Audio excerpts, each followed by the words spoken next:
Right, ladies and gentlemen, so now that I have established that as long as you fire them through the right bow, those arrows are great.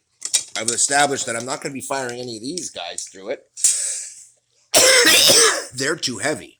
And now that it's dialed in, these were already getting their tails busted up, and I don't want to fire them anymore. I'm firing only proper arrows. But on that note, I was thinking, if I took two of these and glued them in right here and here, and basically just cut one piece off and glued them here like that, and then another one along the side,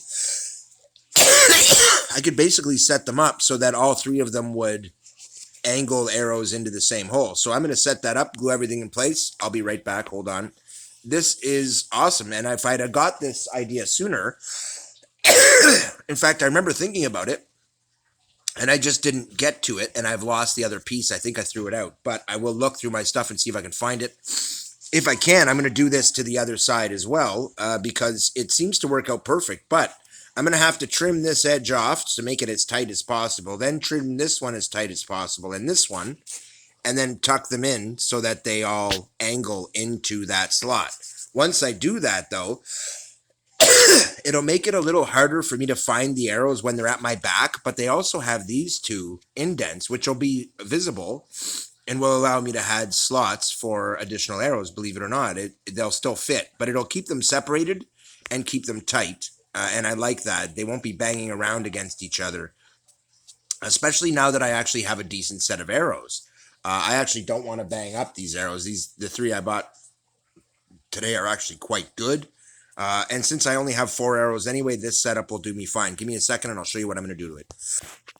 Now, given that my original intention with these back pockets was to have them each hold 3 arrows, I'll give you a look down inside here. Give me a second.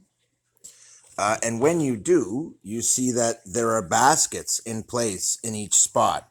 This allows for the basket to be there and for my arrows to get inserted and pulled nice and comfortably. You can see my 3 primary arrows are the 3 held in their primary spots, nice and comfy and secure, no banging around. But this 4th one, which is technically loose, also isn't banging around and is locked in place by this section I've left here, which actually holds it just as well as the others, which means with this method, I can comfortably get 4 arrows into each slot, which is really convenient. Because the next time I buy arrows, which I will at the end of the month, I'm actually going to build a full quiver, guys. Hopefully at least a dozen. So I have to buy those slowly. So the next time I buy 3, I'm going to do the exact same thing here. That'll give me slots for 3 more.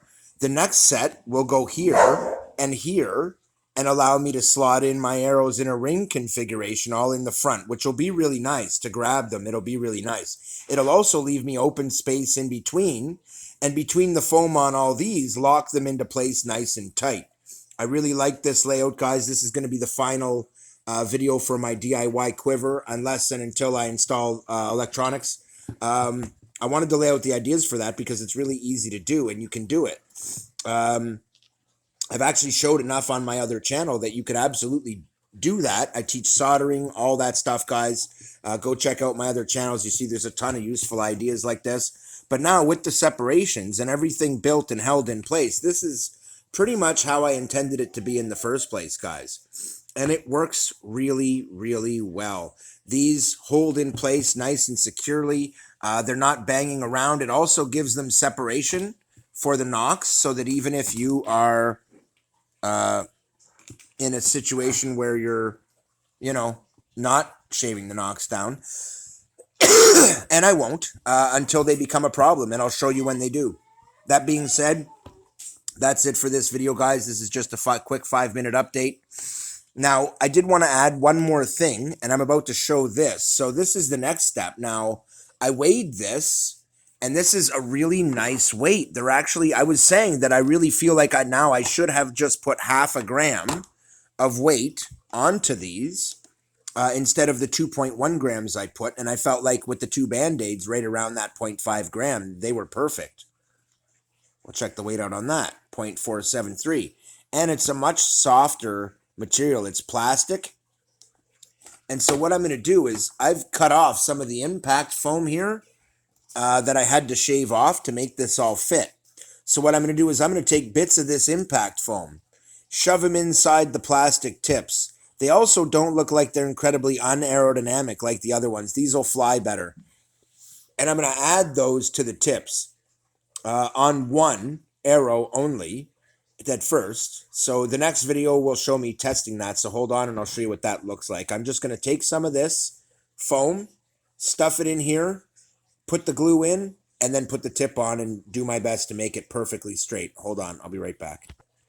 All right, so here's the pieces, and you can see by the width, they're going to be friction fit, so that's what you want. You want them to stuff right down in there.